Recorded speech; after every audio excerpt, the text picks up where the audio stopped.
Саламатсыздарбы ханымдар. Қазір біз белковый заварной крем жасаймыз. Сіз сол кремнен гүл жасауды үйренесіз. Қолыңызды жаттықтырасыз. Гүл жасап үйренгеннен кейін барып сіз зефирный массасынан жасайсыз. Бұл крем 72 сағатқа дейін тұрады. Негізі срок годности, бірақ сіз жегенге емес, жаңағы практика үйрену үшін жасасаңыз, бір аптаға дейін тұра береді холодильникте. Алып, араластырып, қайтадан жаңағындай гүл қолыңыз үйренгенше солай практикаға ғана крем жасасаңыз болады, белковый заварной крем. Ол үшін бізге 125 грамм жұмыртқаның ағы керек болады, 200 грамм қант керек болады, 100 грамм су керек болады, және 3 грамм лимонный кислота керек болады. Біз қазір миксерімізге, планетарный миксерімізге белогымызды саламыз, және орта мощностьта, 4-5 мощностьында араластырамыз.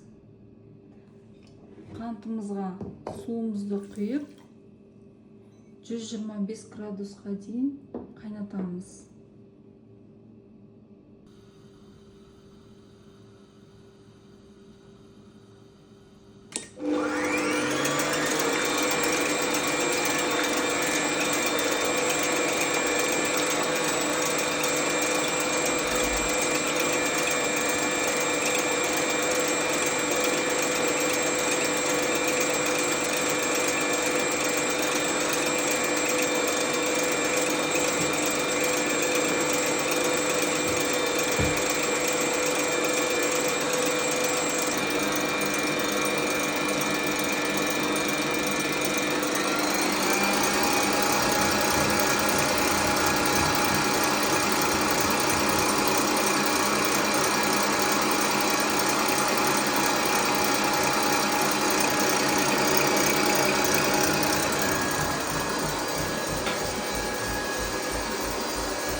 Біздің массамыз осындай плотный болу керек.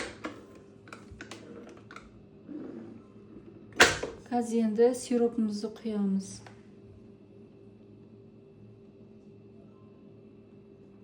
Мощностьін бастапқыда 4 граммды мощностьына қойып жақсылап араластырасыз, потом көбейтесіз. 5-ге 6-ға плотный масса болғаннан кейін, егер сиропыңыз дайын болмаса, акрон қоясыз. Егер де плотный масса болғаннан кейін, қайтадан мощностьін 6-ға қойып, либо максимум максиға қоясыз, либо 6-ға қоясыз да қайтадан қосып араластырасыз. И сиропыңызды ақырын құясыз шетінен.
ақырын құйғаннан кейін тағы да мощностьін максимумға қойып,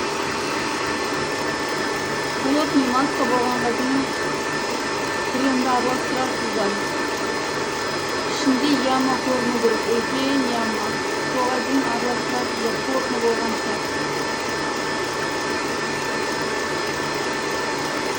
Осы креммен гүл жасауды қолыңызға үйретесіздер.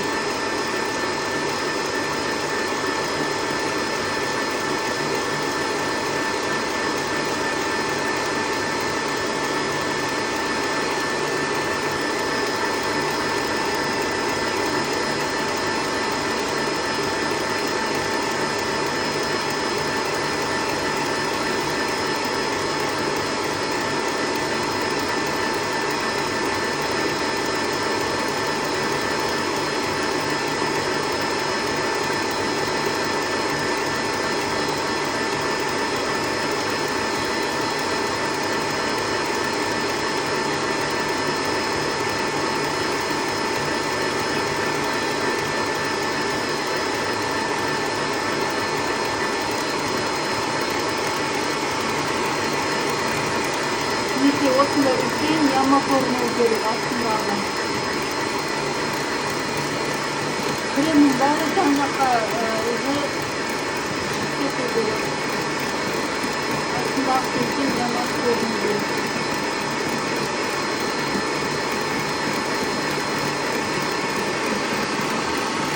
Он екі минуттан бері араластырады.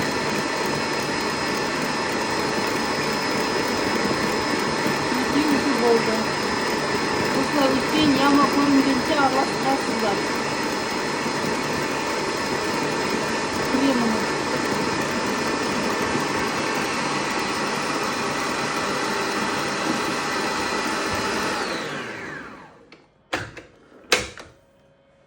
Венчигіңізге осылай оратылып тұру керек.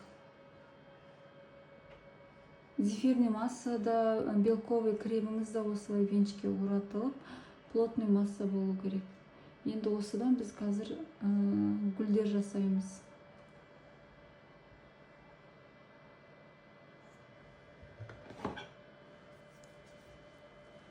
Белковый крем.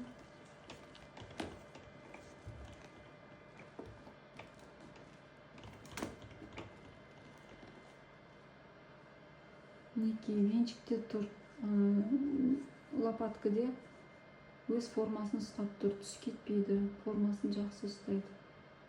Осы жұмыртқаның ағымен қантпен дешевый кремді, арзан крем, осыменен гүл жасауды қолыңызды үйретіп алыңыз. Тюльпан болсын, роза болсын, осы кремнен гүл жасауды бірінші үйреніп алыңыздар. Содан кейін барып зефирный массасынан жасайсыздар. Сіздер сразу зефирный массасынан жасайтын болсаңыздар, сізде бірден шығып кетпеуі мүмкін гүлдер. Сол үшін бірінші кремнен жасап үйреніңіздер.